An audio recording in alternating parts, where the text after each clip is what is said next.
G'day friends, welcome to today's YouTube video. My name is James. Welcome back to my channel. Why do I keep looking down? Welcome if you're new.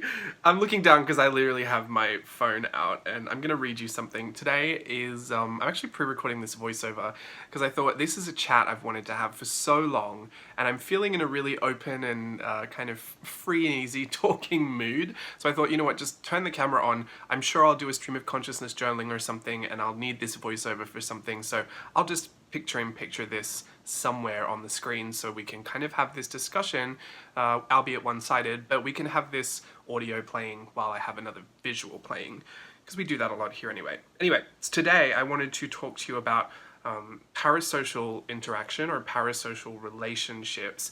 I know that sounds like a big buzzword. I'm going to read to you what I found on Wikipedia, which is available to everyone, and I think most people's first stop.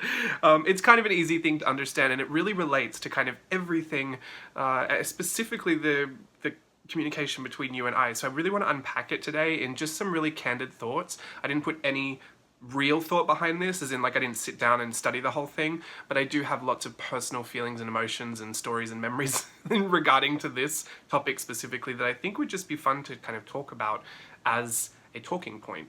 We don't really have to come to any conclusions today. In fact, I'm not trying to prove that this is a good thing or a bad thing, but I just wanted to have a chat about it just in case you'd never heard about this before. So, parasocial interaction refers to a kind of psychological relationship experienced by an audience in their mediated encounters with performers in the mass media.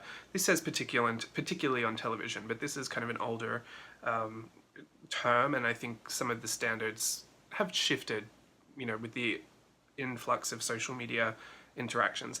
Anyway, viewers or listeners come to consider media personalities as friends despite having no or limited interactions with them. Yeah, that's basically all we need to know to get involved in this discussion. First and foremost, I guess I should just say I'm in no way any kind of therapist or doctor, or I'm learned in nothing. So take everything I say with a grain of salt. All of these things I'll speak on are personal experiences that I'm just willing to share in for the sake of just having a conversation about what I know about parasocial relationships and kind of how I need or feel the need to keep that on my mind often. I've been discussing a few of the behind the scenes of like what it's like to create content and work in this super niche art journaling space and create content to be consumed whether in an educational capacity or just for entertainment, which is a lot of what social media becomes. And so I talk a lot about what that is like behind the scenes because I didn't really get a lot of that when I was learning about this kind of industry and how it works. And I think, I did, I'm not gonna lie, I actually did get it, but I didn't get it from a lot of people that were in the space that I wanted to go to.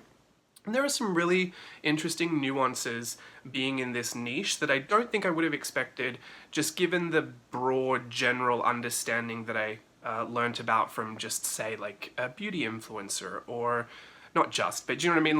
Like a beauty influencer's set of issues might be very different to a reaction channel to popular news, or like a tea channel, drama channel. All of these interactions we have kind of foster different communities, and we all have different issues that we deal with within the art space, and specifically art journaling and mixed media, where I like to live in this little corner of the world.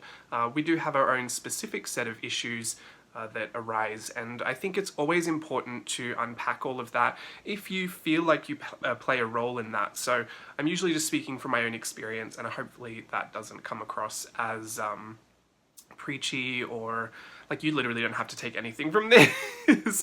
We're just chatting. I'd love to hear your opinion about it, because ultimately how we all contribute to this conversation is in essence another way to build on these parasocial relationships. So if we really start from the beginning, I have been a consumer of YouTube and kind of social media content much longer than I've actually been a creator for it, and not for any other reason than I had a completely different career path. I used to be a dancer, and I used to do international contracts on cruise ships or at Tokyo Disneyland, and so I never really stayed up with it in any kind of influencer sense. Like to me, social media was never about making money.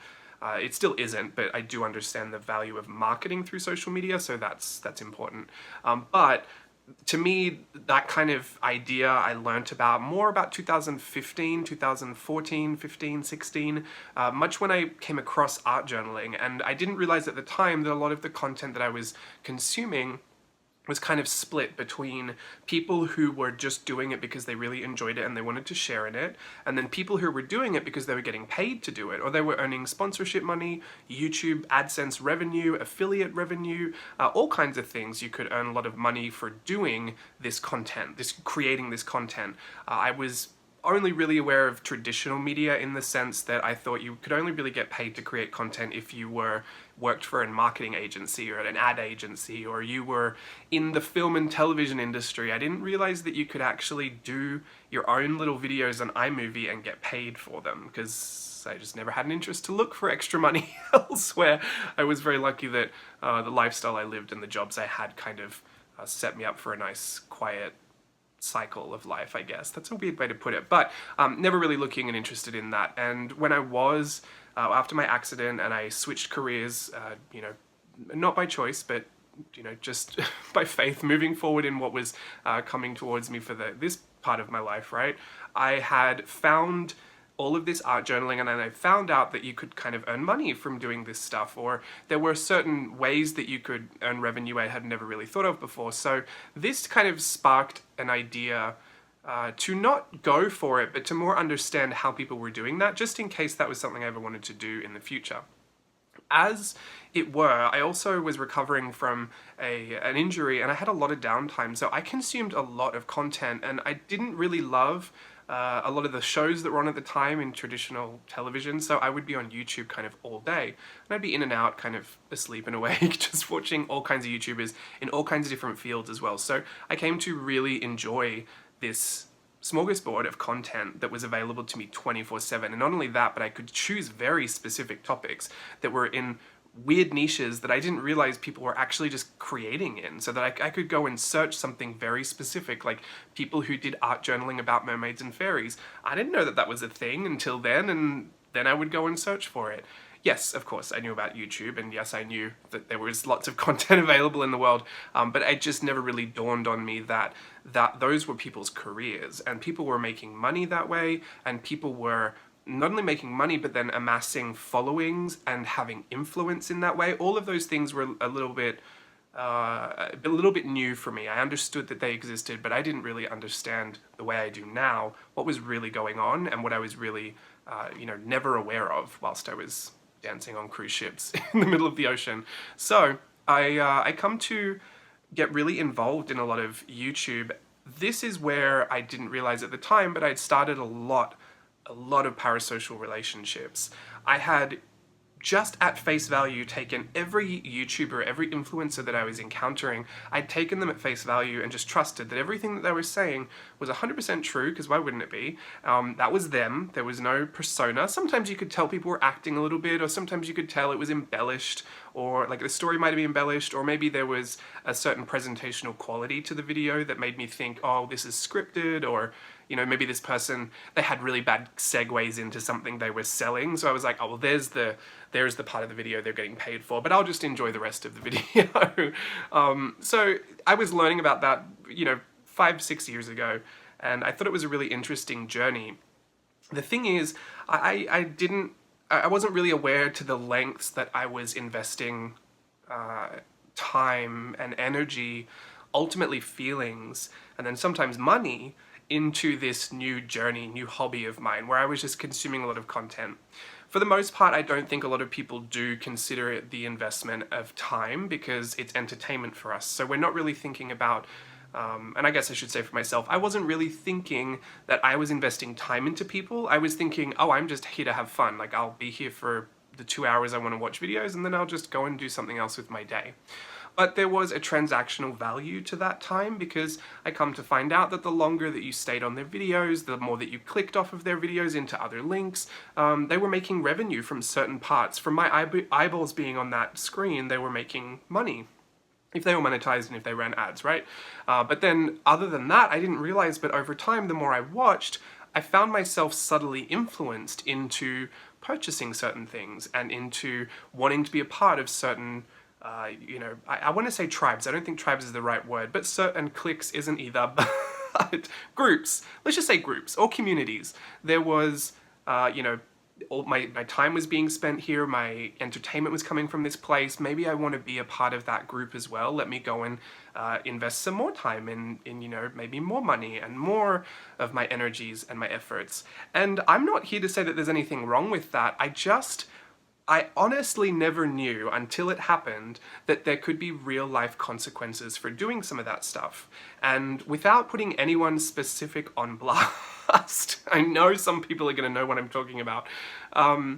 I started to take all of this very seriously and really unpack it a few years ago when I started having very negative interactions online and very real life personal feelings that were like super negative and really hurtful and harmful.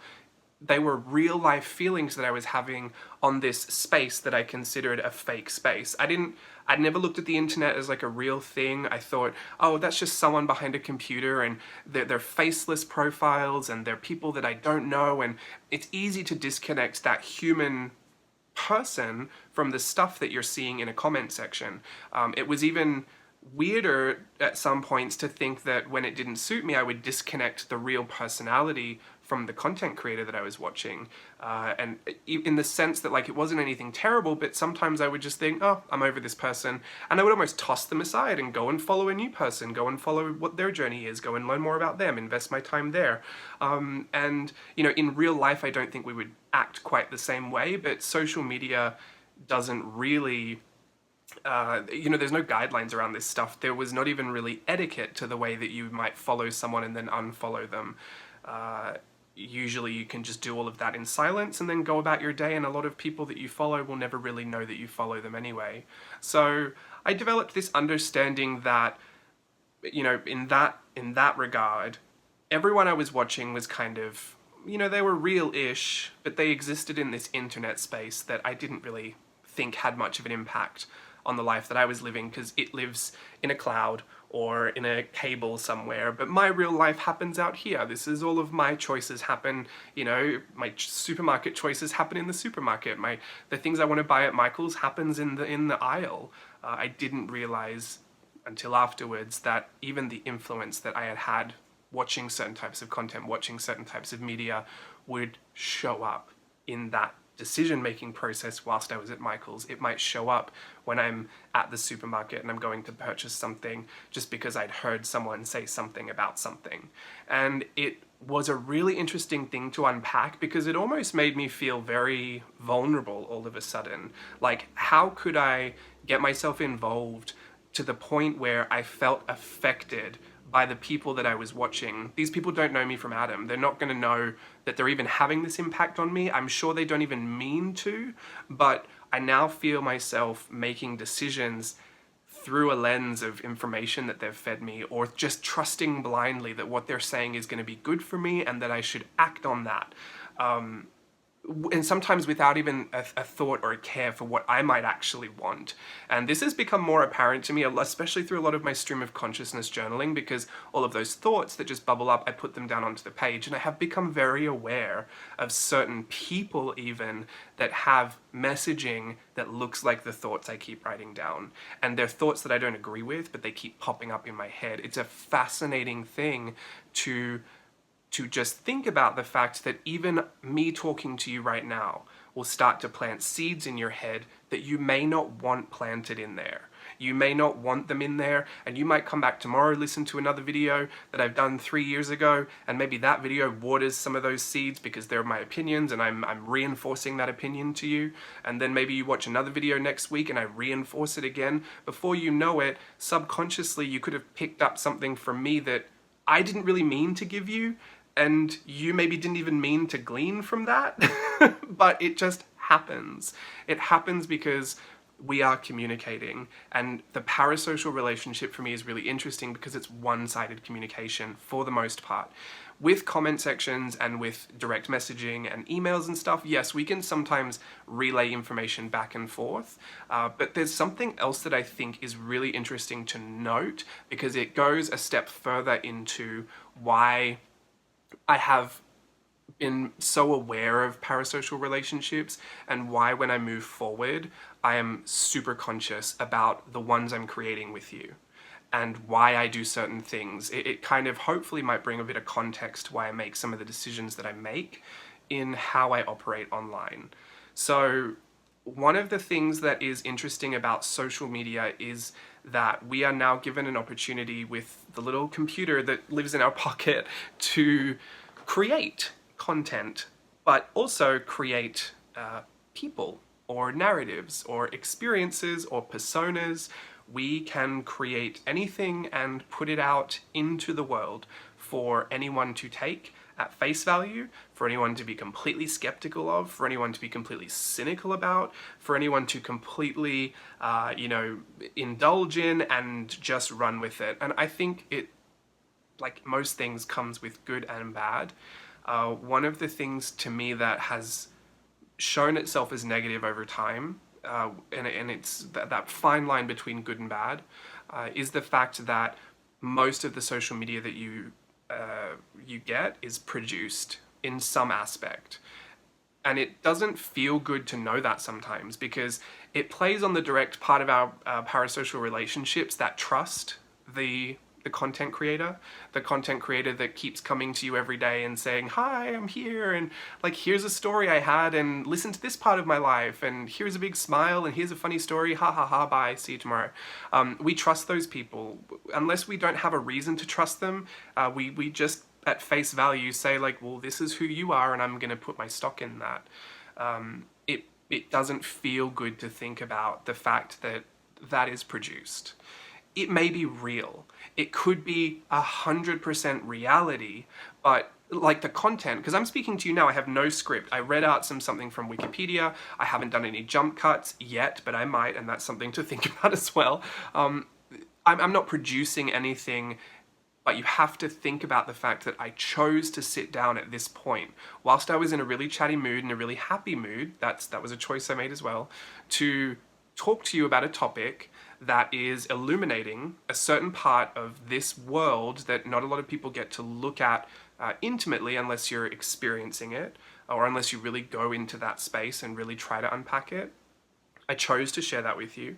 I'm going to choose to put this with video content to entertain you, just in case you don't want to see my face, because I know already that just me talking to the camera isn't going to be as effective as a video as if I put some journaling with it, because that's where my niche is, that's where my market is, that's what people came to my channel for in the first place. Those eyeballs expect something.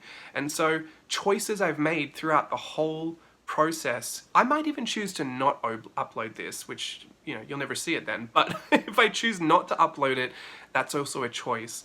And I have produced the experience that you and I are going to have. And in the context of parasocial relationships, that can make us feel uncomfortable, because it's very manipulative when you think about the fact that I get to choose how you perceive me, I get to choose what you think of me and how you think of me. I could do a very, very clever, careful job of doing it and produce almost all of those choices in a way that would only reflect a very narrow view of what I want you to think. Or I could just be more open, which is what I choose, just to be a bit more open, just so you can make your own assumptions. I don't actually care if you think that I'm a good person or a bad person, someone you want to follow, someone you don't want to follow.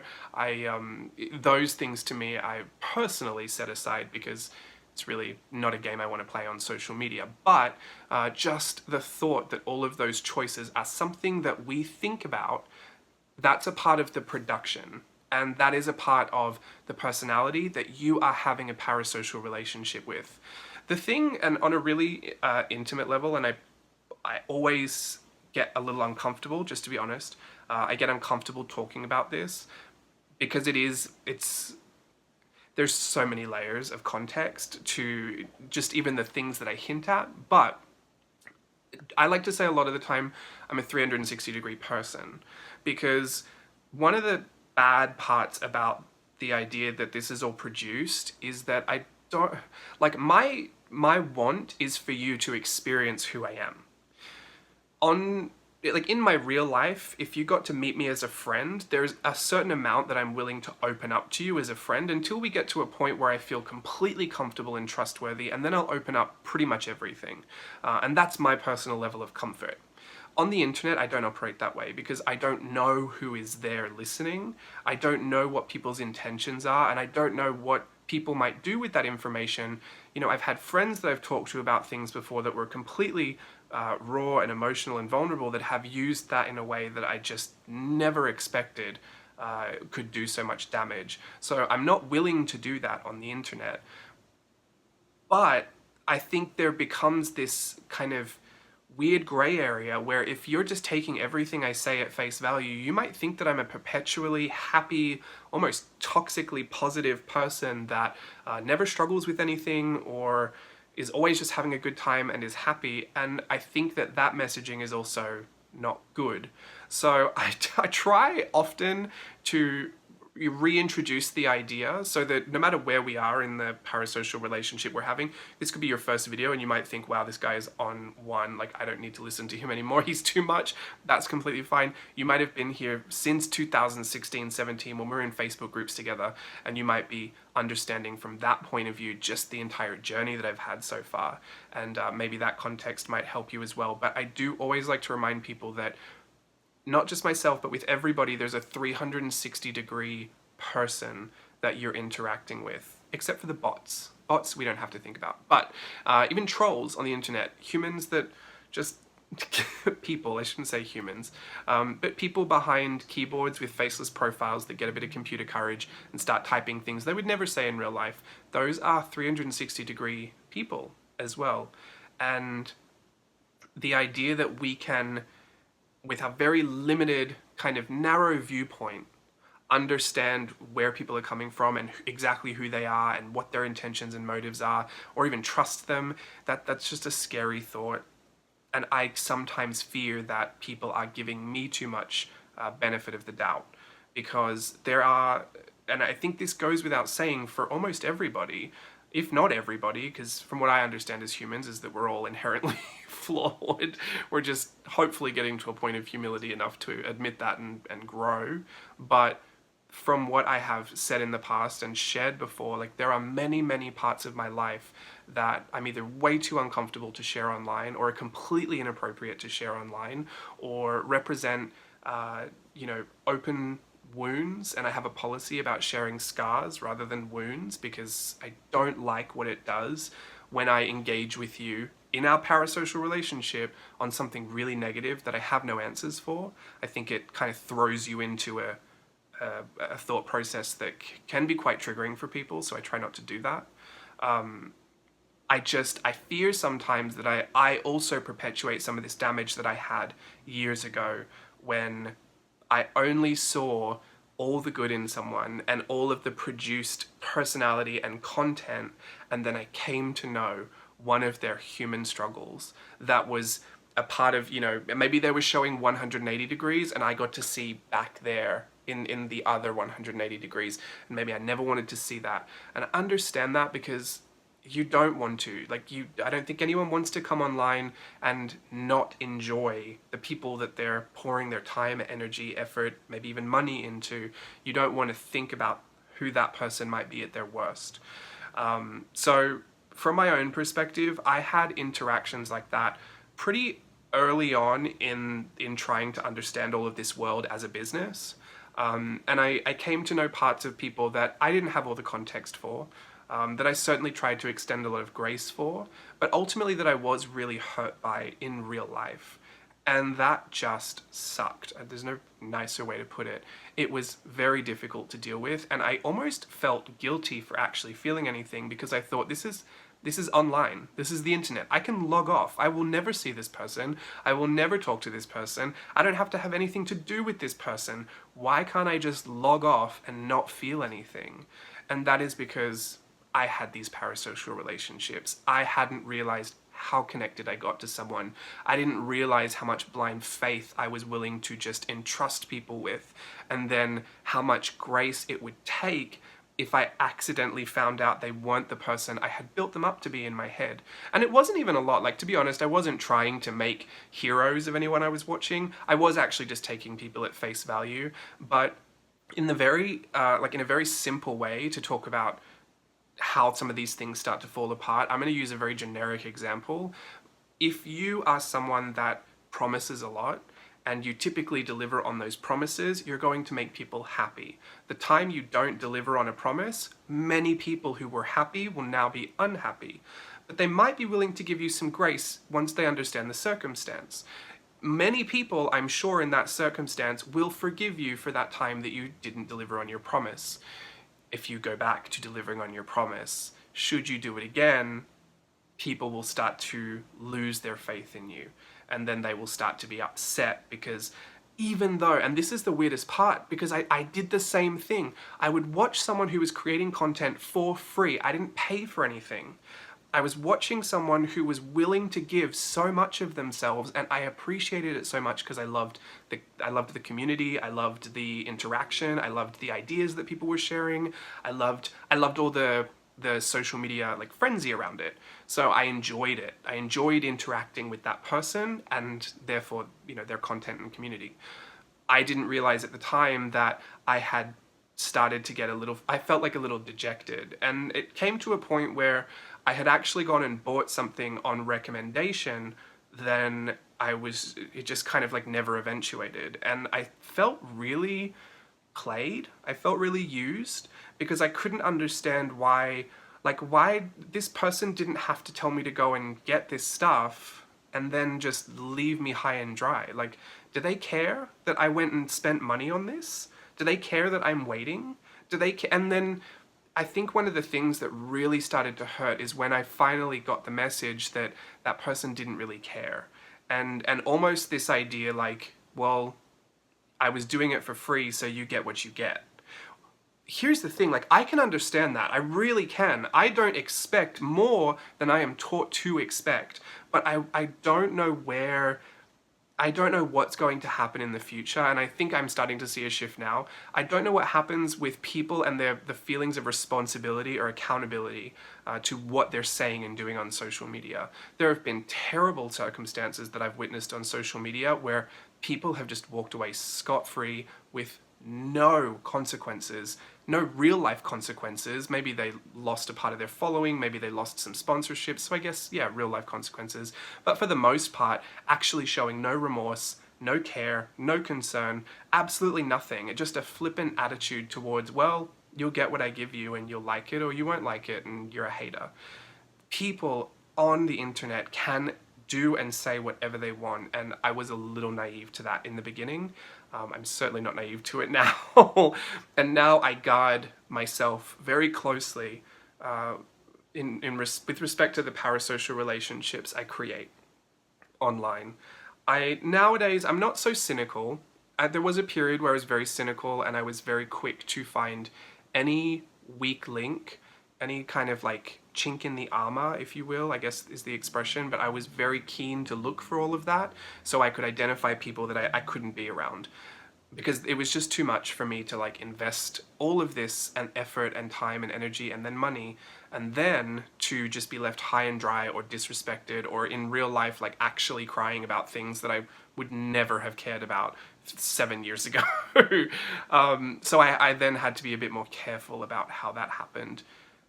These days, like I said, not so cynical. I do just go in with the idea that I am willing for anyone to present themselves to me. And I'm not looking for any more than that person is comfortable and willing to share. I would encourage anyone, if you're ever thinking about getting onto this space, to literally set a boundary around what you are willing to talk about to people on the internet that you don't know and most you will never meet. That could have very real life consequences for yourself. Very clear boundaries on what you are willing, like lengths you are willing to go to create that community. And then very clear boundaries around what is to remain private, what is to remain, in that degree of what you don't show online.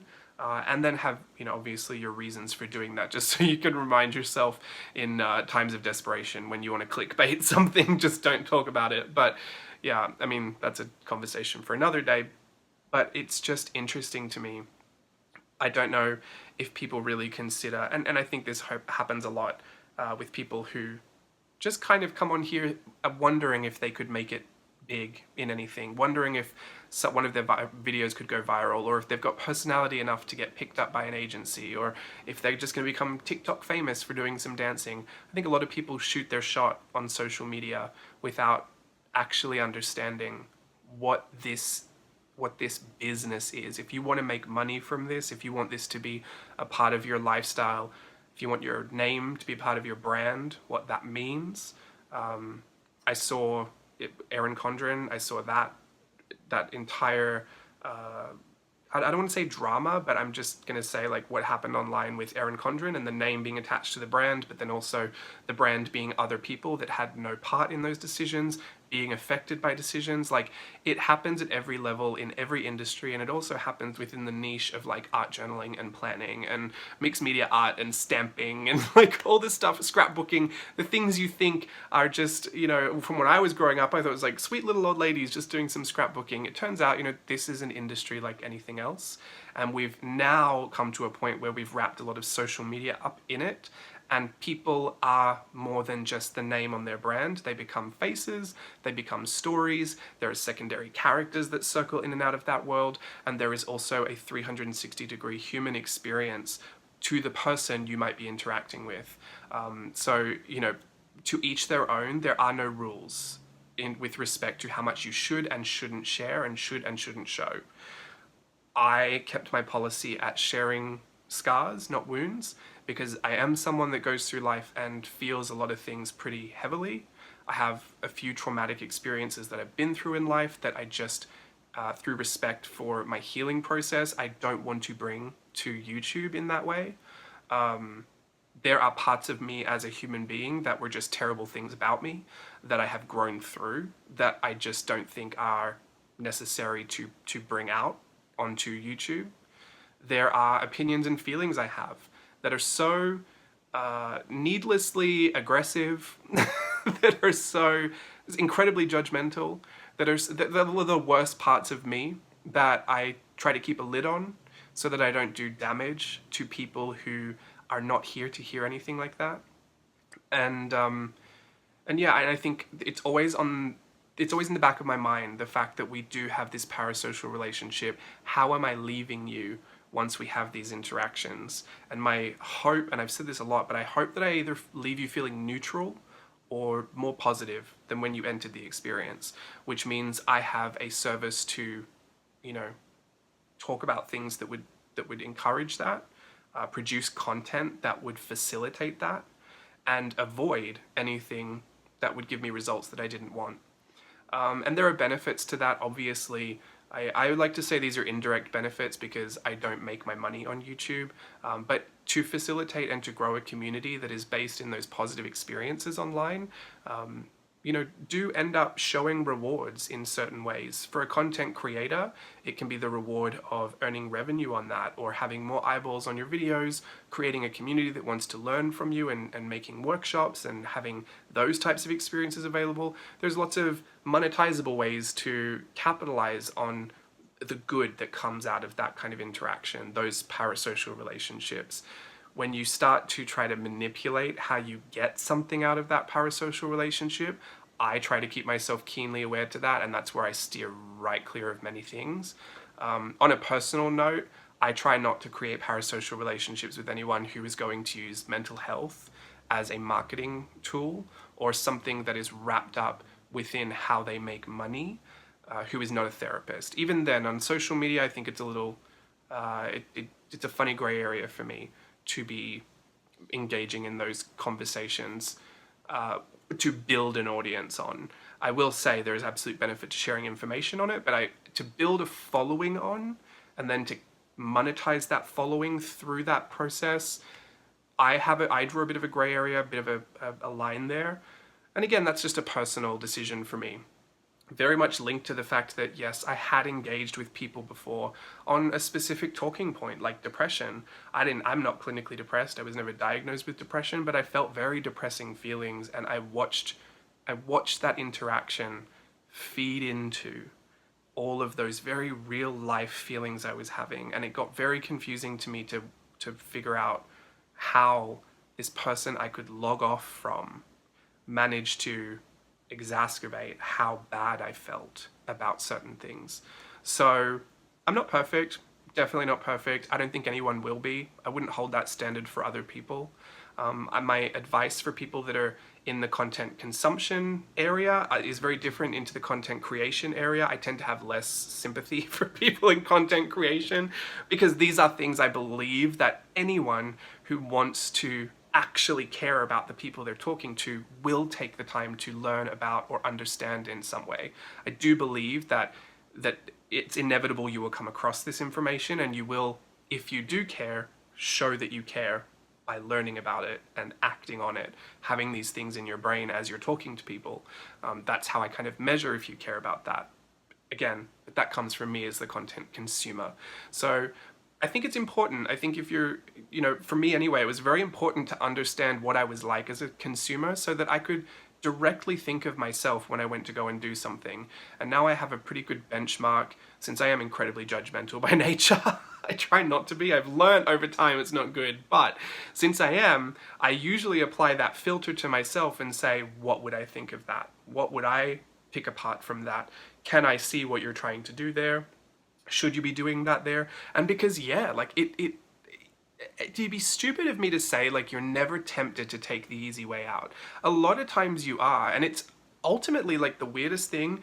You're willing to do very hard things, like very big projects that take a lot of time and all this effort, and you feel so great about it and you've done all this work. But when you scale your business up and you get to a point where you're kind of comfortable, that's when you feel the most like taking the easy way out. And it's really quick. Like your brain thinks up a million different ways you could just say no to a project, or no, I don't want to do that, or I'm going to downsize this, or I'm going to downsize that. And yes, obviously, sometimes that's a good thing to do. But from the very specific viewpoint of someone who has been tempted by that in the past, I then factored that back into what would the people who have listened to me say, this is important for me. Accessible content is important for me because I want to still be able to talk to you, even though while I'm making money over here, I don't want you to miss out because I show gratitude for all that I learned on YouTube. So I want you to learn something from me on YouTube too. I want you to enjoy something that is no pressure. You don't have to buy into it. You can just take it or leave it, come or go. What would those people think after having spread years of that message to them? For me, just to take the easy way out one Friday and say, yeah, guys, I'm stopping YouTube now. It's just not good for my business. And that's like, even then, all the thoughts in my head race. The consumer side, the creator side races against each other because the creator side says, well, yes, from a business standpoint, you shouldn't have to do things that you need to make your business work and blah. I can be ruthless in business, but the consumer side of me says, how disappointing. Why would you say that that was a part of your mission if you weren't even going to keep true to it? Why would you, so it is a battle. It is absolutely a battle. I think the thing that keeps me on track the most is my mission statement, and to make sure that I am always going back to that as the guiding light for where I'll make my next decision, because in that I factored in things that I knew, because I made that around the time that I was experiencing all of these negative interactions, in that idea that in my mission statement it says I have to nurture the creativity in others. That is a big call to action that I cannot actually do if I don't do it. You know what I mean? Like, it's going to stop me from making many, many decisions. If I have to make the decision, at first check in with, am I nurturing the creativity in others right now? Like, am I doing that? Yes or no? I can't move forward unless it's a yes. So, interesting topics. Like I said, we're not trying to say whether these parasocial relationships are good or bad. I do hope that at the very least you can appreciate the fact that they might be having more of an impact or an influence on you than you may have thought they would have before. What it's like to ultimately discern the difference between a a piece of content produced for you or a personality that might be produced for you, because there are some very clever actors out there on YouTube and some people can be completely different people in real life. I do know that. Just to discern that, like, to go in with the expectation that, things can happen. I do believe in the best in people, and even when I've had negative interactions, I still believe that there is more to that person behind the scenes that I'm not seeing, that has encouraged them to choose, to choose a path that has led to a lot of these consequences for me as a viewer. But I do know the one thing, at the end of the day, only I'm responsible for what I do with all of those feelings. I have acted on them in the past. I'm not gonna lie. I have absolutely called people out where I wanted to call them out. I have acted on them in ways that, that weren't the healthiest, that didn't really produce good results or, good fruit. And those are things that I learned, through that experience. I wouldn't do that again, or I would definitely try hard not to do that again. But those reflect mistakes that I've made in trying to clear some of that up. I have ultimately decided that how I react to that is going to be 100% on me. I can't change the creators that I'm investing in. I can only change how I interact with those creators. So because I still want to enjoy things, I do go in with a very open heart and a very open mind. I still go in trusting that whoever I'm listening to or watching a video for, that is who they are, that's real. I go in expecting that person is a full 100% human being that has 360 degrees of an experience that I will never really come to know. And I will have grace in the same way that I would hope that grace would be extended to me. Should people come to know parts of my 360 degrees that I don't choose to put on the internet. And I move forward. I move forward at the direction of the creator. If the creator wants to take me into a journey of building good community, of sharing in arts and journaling, of making me laugh, of respecting with the investment of time or energy or money into their brand, if they want to do all of that, I am on board. If at any point I start to feel the negative side effects of being a part of that community, then I choose to leave. Not always. There is some that I still struggle to cut ties with, if I'm being completely honest, which is the name of the game. And this video is probably, like, from a production standpoint, probably one of the most honest videos I've given you of all time. And it comes down to the fact that, like I said, production, right? There is always a really fine line of saying too much, of alluding to too much, and opening a conversation or the intrigue of wanting to know exactly what I'm talking about. It almost feels like teasing and tempting, or like giving you a little bit of cheese and you wanting to find out the rest. If we ever meet in person, I encourage you to ask anything you feel comfortable asking, but that stuff I would like to talk about in person. I think one of the biggest compliments I've ever received is that people who have met me in person say that I'm exactly as they thought I would be, which to me is a big blessing and compliment, because that is what I hope to provide. All the best parts of me anyway. That's what I want to put out into the world, and that's what I want in perpetuity on the internet. All the worst parts of me, that's for Steve and the cats. Not really, but is that a lie? Anyway, that's all I have to share with you today. Let me know what you think about parasocial relationships. If my relationship with you is not serving you, please feel free. You have my blessing to leave me as well. I'm not for everyone, and I know that, and it doesn't hurt my feelings. I do want you to just be aware of how you're being influenced by the people that you're being influenced by, and what part of that actually filters into your real life decision making, and who you decide to be as a person.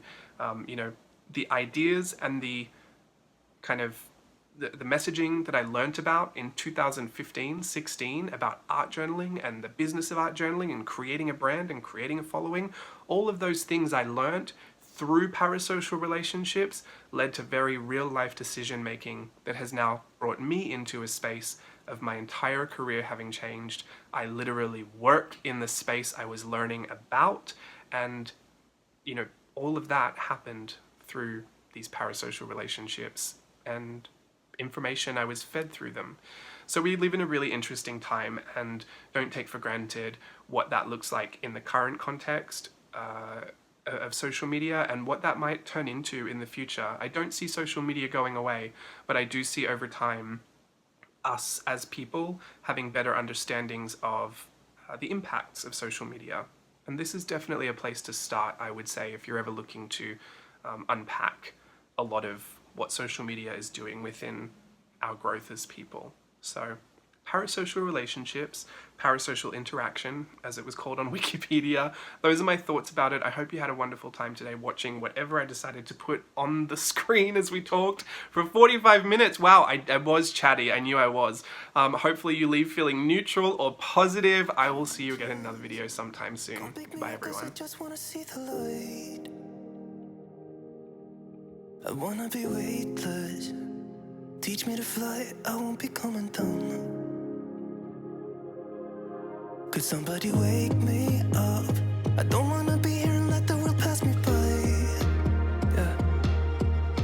I just see her face wherever I look. She's standing in